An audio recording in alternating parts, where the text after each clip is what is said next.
I'll talk through the journey of how we built the business, how we grew it, and out of that, the kind of key success factors, the key lessons that we learned along the way. So we're gonna cast our minds back. This is probably before many of you were born. It's the summer of 2000, and I've just graduated in French and Business from University of Birmingham.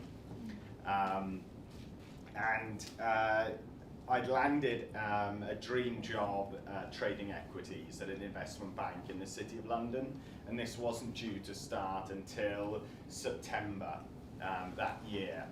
So in the summer, my father and I went about creating a coffee shop concept, and the idea had emerged the previous summer when I'd been doing a work placement in London, and I'd seen the onset of the coffee boom. I'd seen coffee bars opening, particularly in the City of London, on sort of every street corner, and they were packed. And I said to my old man, I genuinely believe that we'll get there. I genuinely believe this culture will land in Cardiff in South Wales. And you already had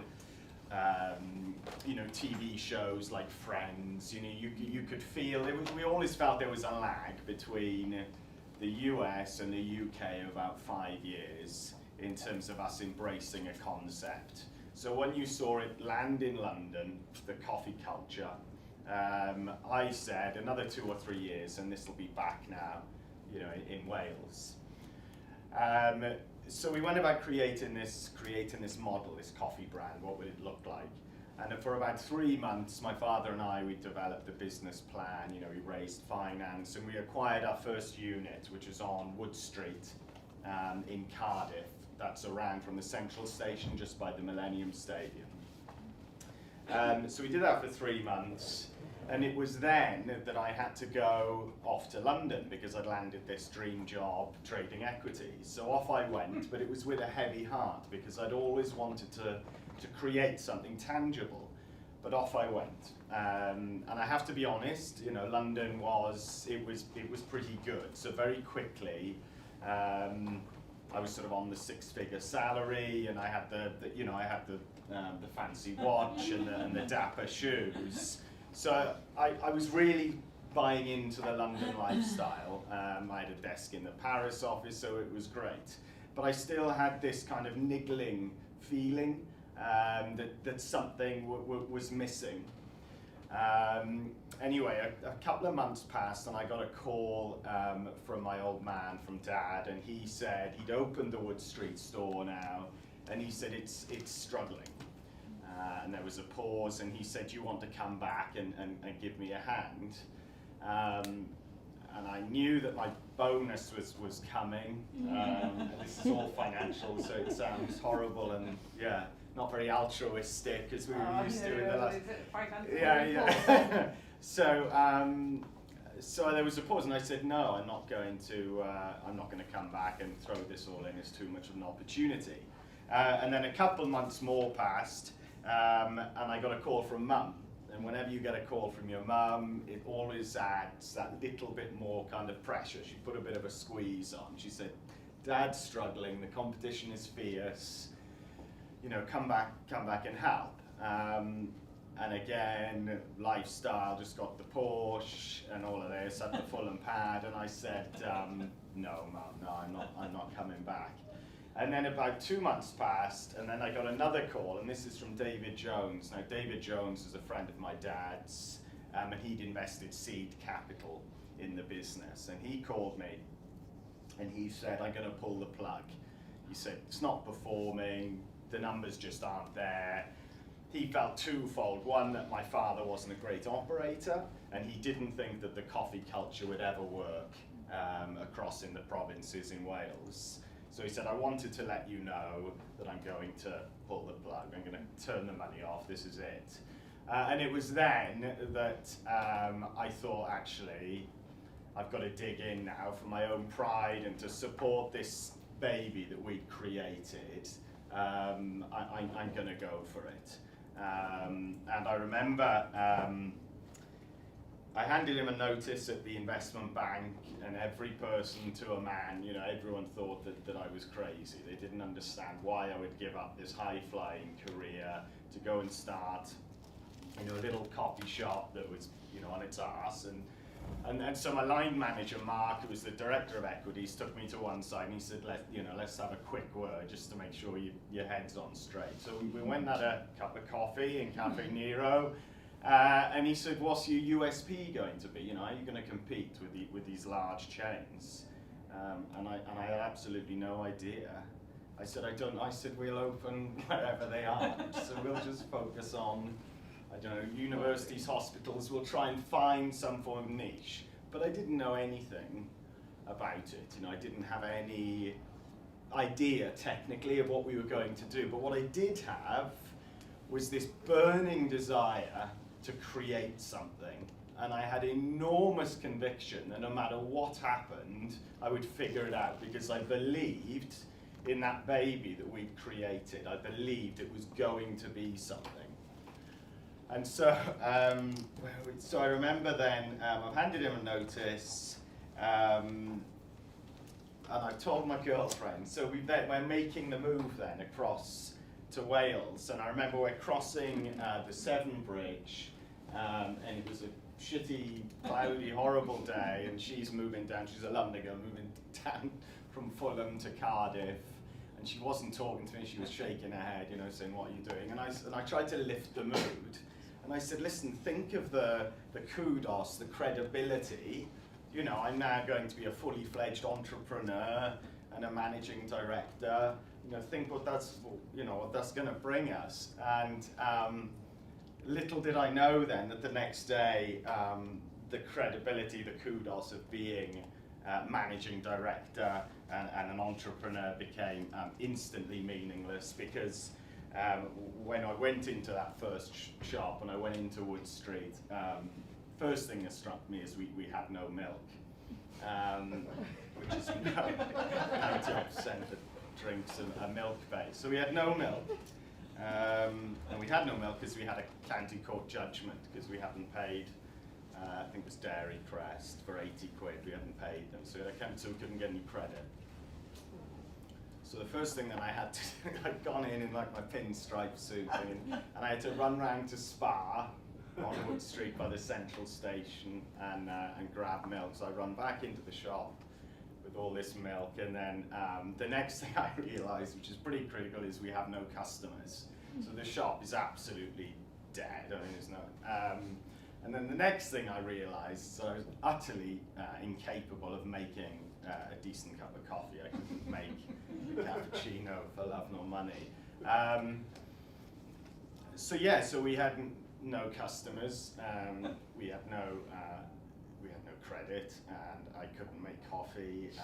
But I was here to save the day. And I guess and I think ultimately what we had to do was just to roll up our sleeves and get on with it. And I think sometimes through lots of education, and certainly in my case, having done a degree in business and then the graduate training program at an investment bank, you start to believe that most of it can be done off a spreadsheet, on a laptop, off a PowerPoint presentation, and actually that just wasn't the case. It was simply dive in, roll up your sleeves and graft and work hard to figure this thing out. And slowly we did. So slowly but surely, I learned how to make a reasonable cappuccino, paid the suppliers, we got the milk bill paid. So we were kind of getting there. But it wasn't glamorous, it was just putting one foot in front of the other, baby steps, and figuring this thing out. And then one day there was a chance encounter. I was coming back on the train from Edinburgh, and I spotted in the carriage a legend of British business. His name's Archie Norman. So he was the guy that turned around Asda back in the 90s and then merged with Walmart. He was there in the carriage, and I introduced myself, and he showed genuine interest in this little project. and he urged me to get in touch, to keep him updated on progress. So I did very promptly, and from that moment forward, Archie, I think he's now chairman of Marks and Spencer, he became a mentor to me. And I think the takeaway would be that a mentor, a Yoda-type figure, a wise old head, not necessarily from within your sector, can make an enormous difference. And certainly for us, it was a huge turning point, just to be able to step outside the noise and dial into someone that would listen and then give you the benefit of their experience. So I'd highly recommend anyone to tap into a mentor, where you can. So we were suddenly doing quite well. We had a shop in Bristol on Gloucester Road that was profiled on BBC Two as kind of best in class, and we won a string of awards. So as you mentioned, we were in the Fast Growth 50, 3 years running in the top 10, and that was enormously inspiring to the team around us, to driving the culture and to cheerleading our success. So certainly through the work that Dylan had done, through those awards, we were able to feel as though we were on the right path. So everything was going well, and until suddenly it wasn't. I remember I'd had the management accounts, and I was sat in the kitchen talking to Mum, and I opened the management accounts, and the gross margin had collapsed. And I held my head in my hands, and I was absolutely livid with myself because I'd taken my eye off the ball. So I cranked out a number of stores quickly, and I think, alluding to your point earlier, I think ego had probably taken over. And so I got further and further away from the nuts and bolts of doing a good job, of really focusing on the basics that made us successful in the first place. So then we said, well, what have we got to do? So ultimately we went back to basics, and we embraced transparency. So I was reading a great book called The Great Game of Business by Jack Stack, and he talks about open book management. So up until that point, I hadn't wanted to share our numbers. So I thought, well, if they know exactly what we're doing and who's taking what out of the business, then they'll just assume we're greedy. But actually I realized that in induction day, that people assume you make an awful lot more money than you actually do. So when we broke down the profit and loss account for a store and asked people, how much do you think we make? If we take £1,000, what do we actually make? The numbers were staggeringly high. And so we said, you know what, let's give our store managers complete ownership of their store, P&L, educate them, and then they drive their team. So we suddenly had almost a group of shopkeepers, of entrepreneurs that were working with us. And so having come out of that dip then, we were able to tighten up the processes, to create a culture that fully understood the values and fully understood exactly how the business operated. And I remember then we had a run of 3 shops. It was Penarth, Thornbury and Keynsham that performed really well. And I rang a coffee consultant and said the payback period is about 18 months. And he said to me, I have no other client that's getting close to that. So we realized we'd turned a corner. And then it was not long after that we got a call, got several calls, would we be interested in selling the business? And there was one that stood out culturally, financially it was sound, but it was from Brains and it stood out. And we felt that they would keep the Welsh brand, the heritage that was important to us, and they would continue to expand it. So we took that offer. And I remember traveling to London to see mates from the investment bank then on the weekend. So I just signed up and I went to see them, and they were bragging about having sold this business, about the bonuses they'd received, and I said, we sold the business.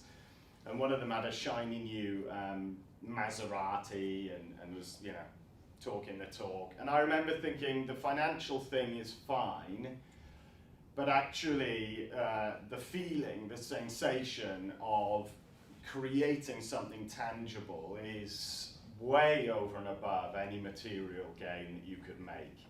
Because now, through all this graft, through having no milk at the beginning, we suddenly had something that would be there, hopefully, long after we pass. And I think there was a feeling of pride and a legacy that we'd created. We had staff who had been incentivized through share options, so they had windfall bonuses, but we'd also really developed our people. And so they'd gone from being basic baristas to some of them then become financial controllers or coffee trainers or people, trainers, area managers. So you see people who you can take, develop and nurture to be the best version of themselves. And that's an incredible feeling that goes far over and above, pounds and pence. And I think, out of this, there were probably 5 key lessons that we took out of this journey. And the first was to focus on the one thing. So at the beginning, as I said, in Wood Street, the store was really underperforming.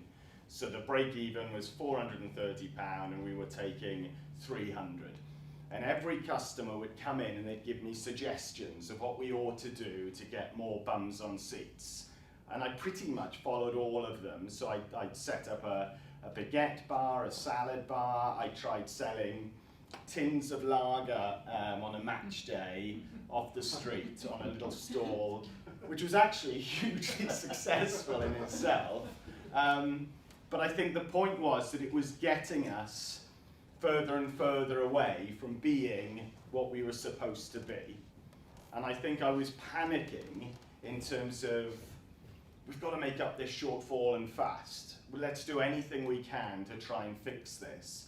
And then one day a customer pulled me to one side and he said, you call yourselves Coffee One, but he said, your coffee is pretty crap.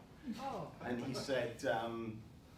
said the extraction time is off, the milk is often burnt, and the taste profile is a little inconsistent. And he said, you need to sort it out. So I was a little upset, but he hit the nail on the head. We kind of done everything we could to sort of, to confuse exactly what it was this brand stood for. So we didn't sell any more tins of lager on the corner of Wood Street, much to the dismay of my father, who'd enjoyed picking up a Stella can, So we didn't do any more of that. We just went back to basics. So we stripped everything back to focus on coffee as being the core thing, the main thing, the only thing. And so I traveled to Costa Rica, I traveled to India, I traveled all over to meet the growers and to get a really good handle on supplier relationships. So all the way from the growers working their socks off, picking the beans out in the plantations through to the beans in the hopper. We made it our focus to completely understand every step in the chain. And so we were able to crank up the quality, and from there everything kind of just fell into place. So I think, every time I got that urge moving forward to tinker with the model, every time someone would come up with a suggestion, I just reminded our teams, reminded myself to keep the main thing, keep the main purpose all the time. And the next critical thing was the importance of brand positioning. So for years, we had run our menu pricing at a discount to Starbucks in the belief that we were inferior. And then a customer, and it might have been the same customer who said our coffee was crap, took me to one side and said, don't you think that you're closer to your customer? You're smaller, you're nimble, you understand, your network, your base around South Wales and the West. So he said, why are you a 20% discount on a 12-ounce latte? And I didn't really have an answer for him. So we took the bold move, which was unheard of in those days, to lift our prices in line with Starbucks. And actually, the volume of coffee that we sold increased. So what we realized was that the perception of our brand had shifted without us changing the recipe. People were starting to see us more as premium, more as aspirational. And we realized that up until that point, we'd been perceived as a kind of discounter. So in the way Pret a Manger or Greggs, you know, do 99p for a very reasonable coffee, we were kind of trading there, and we realized we actually need to be trading up here. So volume of sales went up. So I'd been freaking out the night before thinking this just won't work. You know, everyone's going to be running for the doors, and actually it was the reverse of that. So by really understanding where our brand was sitting and not to be too nervous of driving it when you have real conviction in what you stand for, by doing all of that, we were able to change people's perception of Coffee One. The third thing was to obsess over the customer. So we had developed a list of 87 key things that we thought were critical to the customer experience, and out of that we narrowed down to 10 key commandments, 10 golden rules. And I think probably the most important was, for us, was thou shalt not upsell. So I find upselling to be very corporate and a little bit invasive. I think we're cleverer than sometimes these chains, you know, give us credibility for. So I don't need to be asked, do I want a pastry or muffin each and every time I go in. I can see the pastries and muffins, so I'll just ask for one, thank you very much. I've asked for the coffee, I can see them. So it's very basic, but we just wanted to be more traditional and to create a relationship with the customer that was really founded on trust. Not trying to somehow, you know, manipulate the thing. I mean, they'll enjoy it, they'll try a pastry when they want to try a pastry, and then they'll probably try it again because it's very good, and we believe in the best ingredients, so it'll just, you know, be self-fulfilling.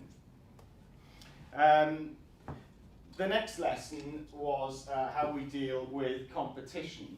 I've just bounced ahead. So to give you an idea of how fierce competition was, I'm going to share with you an extract from a letter that I received. I can't say the name, I wish I could have. One of the big three who sent me a horrible letter into the office. And it says, "Dear sirs, we are a such and such franchisee.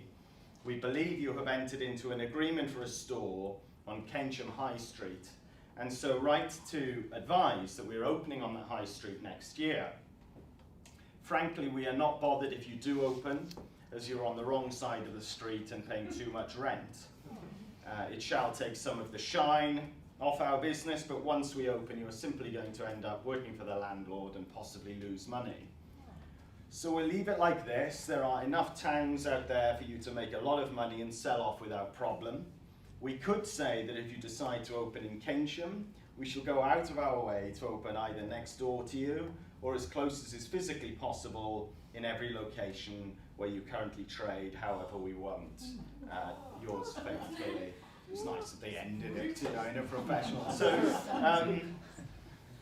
I was a little rattled. I got home, read it out loud to my girlfriend, and my puppy Dylan was listening, and he was scared shitless. So that was the so he immediately hid under the bed. And I think really, Dylan cowering under the bed is probably what this operator expected me and us and our team to do, is just to hide, you know, under the duvet.